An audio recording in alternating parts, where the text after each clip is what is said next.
Assalamualaikum warahmatullahi wabarakatuh. Di sini saya akan menjelaskan tentang proses replikasi, proses transkripsi, dan proses translasi. Sebelumnya, perkenalkan nama saya Salma Puspitasari dari kelas 11-2. Jadi, apa sih replikasi DNA itu? Replikasi DNA adalah proses penggadaan DNA yang semula satu menjadi dua DNA yang identik. Replikasi DNA terjadi pada fase sintetis saat interfase menjelang pembelahan.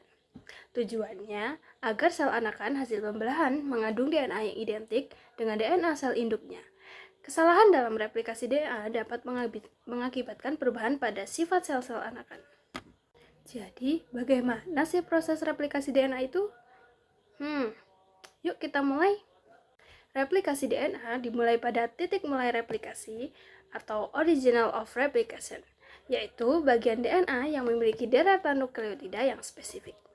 Protein yang menginisiasi replikasi DNA akan mengenali nukleotida, kemudian membuka DNA dan menyalin DNA kedua arah dari setiap titik mula sehingga membentuk gelembung replikasi. Lalu menyatu untuk mempercepat penyalinan DNA. Replication fork atau garpu replikasi, pembukaan untai terjadi seiring dengan berlangsungnya proses replikasi DNA sehingga nantinya akan menghasilkan dua molekul DNA anakan. Proses replikasi DNA melibatkan beberapa enzim.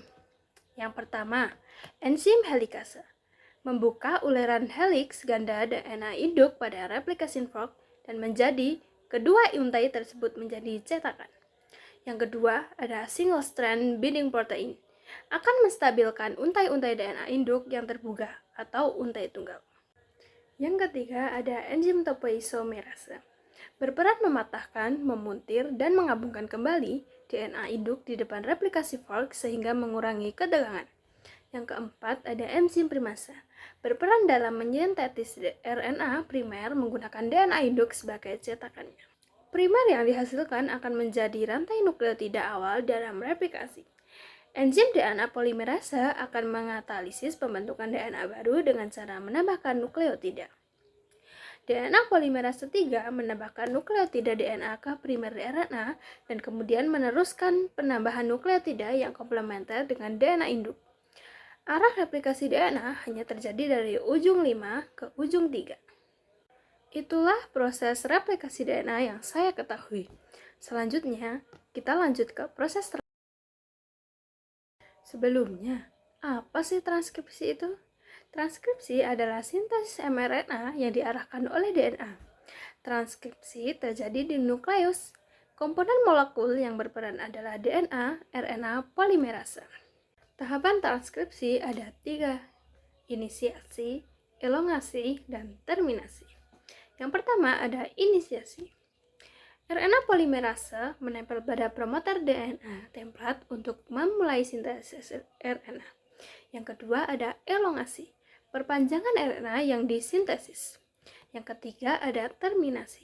RNA polimerase mencapai terminator terlepas dari DNA template dan RNA yang dihasilkan. DNA yang digunakan sebagai cetakan untuk membuat mRNA dengan bantuan enzim RNA polimerase, promoter berperan sebagai pengikat RNA polimerase dan menentukan di mana transkripsi dimulai dan untai mana yang digunakan sebagai cetakan. Pengikatan RNA polimerase menyebabkan kedua untai DNA membuka, kemudian terjadi proses elongasi di sepanjang untai DNA membentuk mRNA. Setelah DNA polimerase mencapai pada bagian terminator, maka proses transkripsi telah selesai. RNA polimerase, DNA, dan mRNA akan memisahkan diri satu sama lain.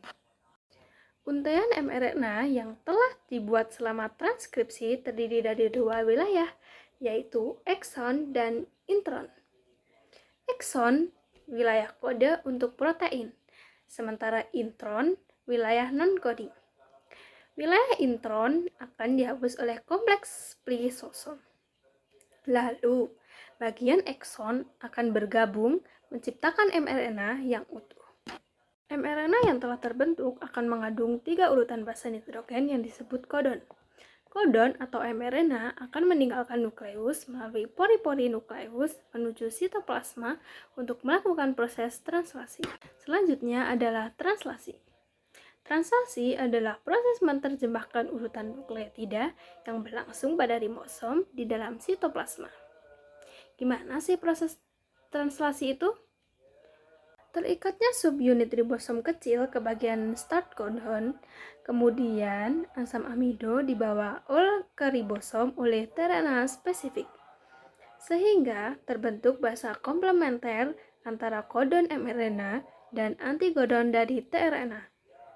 Subunit besar akan terikat membentuk kompleks translasi. Dalam ribosom, subunit besar terdapat 3 ruang, E, P, dan A.